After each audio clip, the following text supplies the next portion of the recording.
Depuis plusieurs semaines, la terreur s'est emparée des habitants de ma ville.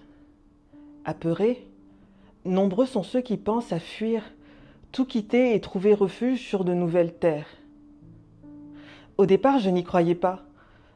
Je pensais que ce n'était qu'une rumeur ridicule qui m'était rapportée pour se jouer de moi. Après tout, ce ne serait pas la première fois qu'on essaierait de m'humilier.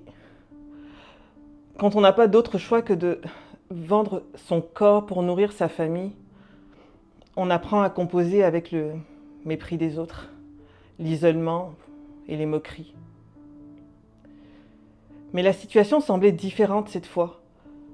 Toutes les personnes autour de moi ne cessaient de parler de ces anciens esclaves d'Égypte qui prendront bientôt d'assaut notre ville, qui se saisiront de notre pays. J'avais entendu parler de ce peuple, les Israélites. On racontait que leur Dieu, l'Éternel, avait asséché la mer des roseaux pour leur permettre d'échapper aux chars et aux soldats du Pharaon qui les poursuivaient hors d'Égypte. Cette histoire m'a toujours intriguée et au fil des années, j'ai cultivé l'ardent désir de connaître ce Dieu-là qui est capable de créer pour ce peuple, pour son peuple, un chemin au milieu des eaux. Rien ne semble impossible à ce Dieu-là, me disais-je alors. L'occasion pour moi de connaître l'Éternel s'est présentée un samedi soir. Le ciel était sombre, la lune, en croissant, brillait au milieu du ciel, tandis que les étoiles derrière les nuages se cachaient. Ma famille et moi venions de terminer notre souper quand, soudain, j'entendis frapper à la porte. C'étaient deux hommes, et à leur allure, je devinai rapidement qu'ils n'étaient pas d'ici. « Qui est-ce ? Et qu'est-ce que vous voulez ?»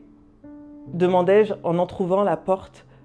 « Si vous êtes là pour solliciter mes services, j'ai bien peur de ne pouvoir les offrir. »« Non, non, je pense qu'il y a erreur.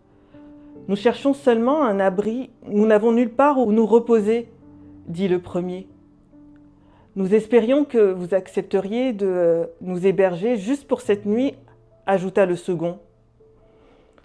Après un court moment d'hésitation, j'acceptai de les recevoir chez moi. J'appris alors que les deux hommes étaient des Israélites, envoyés par leurs dirigeants pour explorer la ville et jauger ses habitants. Au lieu d'être prise de panique à l'idée d'héberger des espions et d'être découverte par les autorités, je ne pensais qu'à une chose. Enfin, connaître l'Éternel, le Dieu des Israélites. Mais mon enthousiasme fut de courte durée. Quelque temps après l'arrivée des deux hommes, j'entendis à nouveau frapper à la porte. Cette fois, c'étaient les soldats du roi de Jéricho. « Rahab, ouvre immédiatement la porte. Le roi t'ordonne de faire sortir les hommes israélites qui sont chez toi, » dit un soldat sur un ton sévère. En entendant ces paroles, j'entraînai les deux hommes sur le toit de la maison.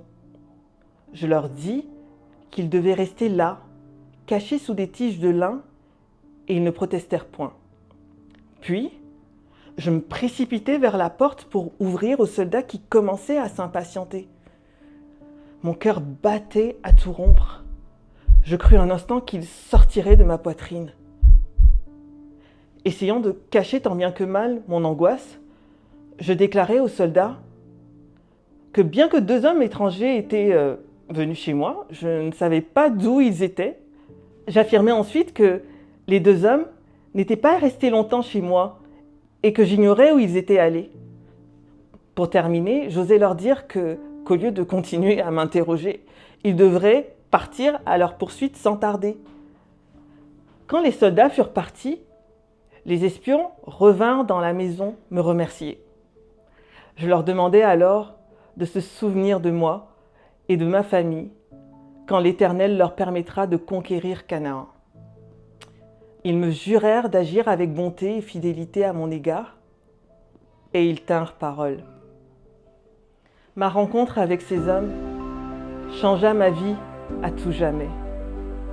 Auprès du peuple d'Israël, je découvris le vrai Dieu, celui qui opère des prodiges et des miracles, celui qui réécrit l'histoire d'une prostituée, lui donne une nouvelle identité.